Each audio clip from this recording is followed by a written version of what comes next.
নমস্কার বন্ধুরা, MS family কিচেনে আপনাদের সবাইকে জানাই স্বাগত। আজকের আরও একটা রেসিপি নিয়ে চলে এসেছি বন্ধুরা। মুসারির ডাল বড়ি বানিয়ে আমি রান্না করব। আমি মুসারির ডালের বড়ি বানিয়ে কেমনভাবে রান্না করি বন্ধুরা, ভিডিওটা প্রথম থেকে লাস্ট পর্যন্ত দেখবেন। ভালো লাগলে শেয়ার, কমেন্ট, লাইক অবশ্যই করবেন।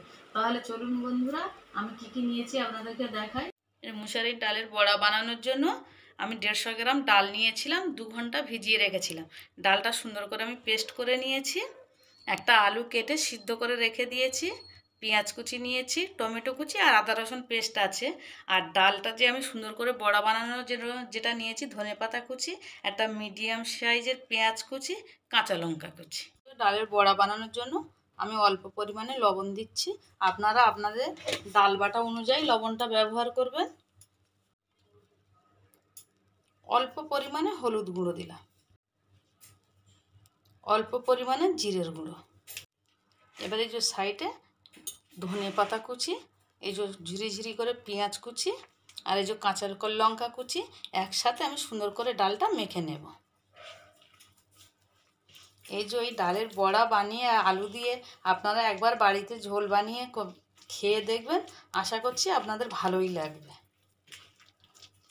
তাওয়া বসিয়ে রেখেছি, তাওয়াতে আমি তেলটা দিয়েই আগে থাকতে রেখেছিলাম। তেল গরম হয়ে গেছে, আমি বড়াগুলো অল্প ছোট ছোট করে বানিয়ে ভেজে নেব।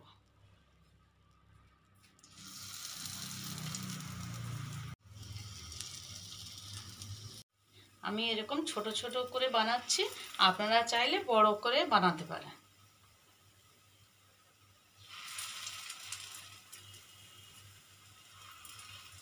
বড়াগুলো এক পিঠ হয়ে গেছে, আমি উল্টে উল্টে দেব।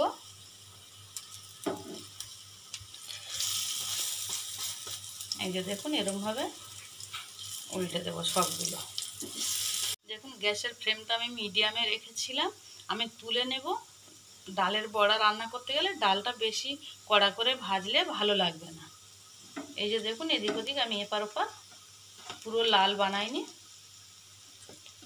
এই দেখুন, এরমভাবেই এবার আমি সব তুলে নেব। দেখুন, বাদ বাকি ডালগুলো আমি একই সাইজে বড়া বানিয়ে নিচ্ছি। আর বন্ধুরা, এই চ্যানেলে আরও ভিডিও লিঙ্ক ডেসক্রিপশন বক্সে দেয়া আছে। দেখুন, আমি ডালের বড়াগুলো আমি নরমভাবেই ভেজে রেখেছি। কোনো কড়া মানে লাল লাল মতন আমি বানাইনি, কারণ এই বড়াটা এরমভাবে বানালে কি হয়, ওর মধ্যে জুসটা ঢোকে আর বড়াগুলো বড় হয়ে যায় আর নরম হয় ভীষণ। এই যে তাওয়াতে আমি তেল দিয়ে রেখেছি, তেলটা গরম হয়ে গেছে। যে আলু সিদ্ধ করে রেখেছিলাম সেই আলুগুলো একটু হালকাভাবে ভেজে নেব। আলুর মধ্যে আমি হালকা একটু হলুদ দিয়ে দিচ্ছি। গ্যাসের ফ্লেমটা বাড়িয়ে দেব, দিয়ে একটু ভেজে ভেজে ভাজা ভাজা মতন করে তুলে নেব। দেখুন, আলুগুলো লাল লাল করে ভেজে নিয়েছি।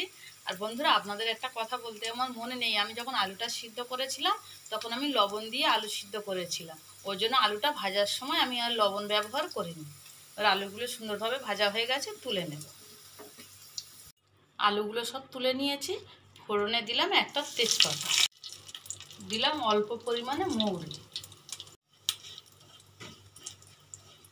মৌরির ফোড়নটা দিলে বন্ধুরা, এই মুসুরির ডালের সাথে মৌরির গন্ধটা এত সুন্দর বের হয়। আপনারা একবার মৌরির ফোড়ন দিয়ে মুসুরির ডালের বড়া বানিয়ে রান্না করে খেয়ে দেখবেন, আপনারা বুঝবেন যে মৌরির গন্ধটা কত সুন্দর লাগে। ফোড়নটা লাল লাল হয়ে এসছে, দিয়ে দেবো কুচনো পেঁয়াজ। গ্যাসের ফ্লেমটা আমি মিডিয়ামে রেখেছি। আমি স্বাদ মতো লবণ দিয়ে দিলাম। আপনারা অবশ্যই আপনাদের রান্না অনুযায়ী লবণটা ব্যবহার করবেন।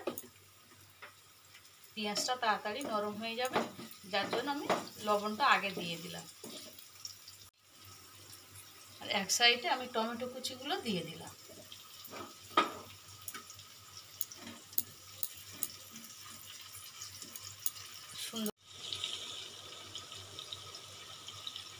সুন্দর করে আমি 2 মিনিট ধরে কষিয়ে নেব। এই যে দেখুন, পেঁয়াজ টমেটো অনেকটা নরম হয়ে গেছে আর সুন্দরভাবে কষানো হয়ে গেছে। এবার আমি দেব চায়ের চামচের ছোটো চামচ 1 চামচ আদা রসুন পেস্ট দিয়ে আমি সুন্দরভাবে আরও 1 মিনিট কষিয়ে নেব। মিডিয়াম ফ্লেমে আমি সুন্দর করে কষিয়ে নিয়েছি। এবারে দেব পরিমাণ মতন হলুদ, কম ব্যবহার করব কারণ ডালের বড়ার মধ্যে আমি লঙ্কা কুচি দিয়েছি। অল্প শুকনো লঙ্কার গুঁড়ো দিলাম, আর চায়ের চামচের 1 চামচ জিরের গুঁড়ো দিলাম। দিয়ে সব মশলাগুলো দিয়ে আমি 1 মিনিট মিডিয়াম ফ্লেমে ভালো করে কষিয়ে নেব। এই দেখুন ভালো করে কষিয়ে নিয়েছি, আর কালারটা কত সুন্দর এসছে দেখুন বন্ধুরা। এবার দেব ধনেপাতা কুচি। সুন্দরভাবে সব মশলাগুলো কষিয়ে নিয়েছি, দিয়ে দেবো ভাজা আলু। আমি 2 মিনিট মতন ভালো করে আলু দিয়ে কষিয়ে নেব। 2 মিনিট ভালোভাবে কষিয়ে নিয়েছি, গ্যাসটা একদম লো ফ্লেমে রেখেছি। এবার আমি দিয়ে দেবো এক এক করে ডালের বড়াগুলো। বন্ধুরা, আজকের এই ডালের বড়া দিয়ে রেসিপিটা আপনাদের কেমন লাগলো আমাকে কমেন্ট করে জানাবেন, আর আমার চ্যানেলটাকে সাবস্ক্রাইব করবেন। একটু হালকাভাবে আমি নেড়ে নেব, জাস্ট মশলাগুলো বড়ার সাথে একটু লাগিয়ে নেব। আর এই রেসিপিটা বন্ধুরা আপনারা গরম ভাতের সঙ্গে বলুন, রুটি বা পরোটা, লুচি সবার সাথে এই রেসিপিটা খেতে দুর্দান্ত স্বাদের হয়। এই যে দেখুন সুন্দরভাবে নেড়ে চেড়ে নিয়েছি। এবার দিয়ে দেবো জল।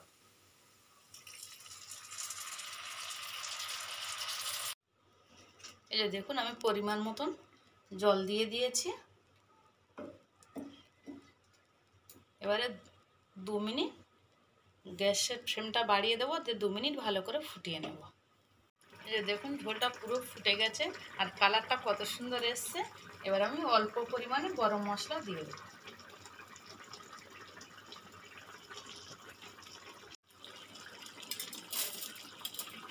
এই যে দেখুন একদম ছোটো চামচে 1/2 চামচেরও কম একটু চিনি দিলাম। আপনারা দিতেও পারেন, নাও দিতে পারেন। একটু নেড়ে চেড়ে নেব। গ্যাসের ফ্লেমটা লো করে দিলাম, দিয়ে 1 মিনিট আমি ফুটিয়ে নেব। এই দেখুন 1 মিনিট আমি মিডিয়াম ফ্লেমে রেখেছিলাম, রান্নাটা হয়ে গেছে। ওপর থেকে একটু অল্প পরিমাণে ধনেপাতা ছড়িয়ে দেব। কাঁচা ধনেপাতার গন্ধটাই আলাদা লাগে। একটু নেড়ে নিলাম। রান্না কমপ্লিট, গ্যাসের ফ্লেম অফ করে দেব। এই যে দেখুন রান্নাটা কত সুন্দর হয়েছে, আপনাদেরকে আমি দেখাচ্ছি। আশা করছি আজকের রেসিপিটা আপনাদের ভীষণ ভালো লাগবে। দেখুন একটা ডালের বড়া কেটে আপনাদেরকে আমি দেখাচ্ছি কতটা নরম হয়েছে। এই যে দেখুন কত সুন্দর নরম হয়েছে। বন্ধুরা, ভিডিওটা প্রথম থেকে লাস্ট পর্যন্ত দেখার জন্য আপনাদের অসংখ্য ধন্যবাদ।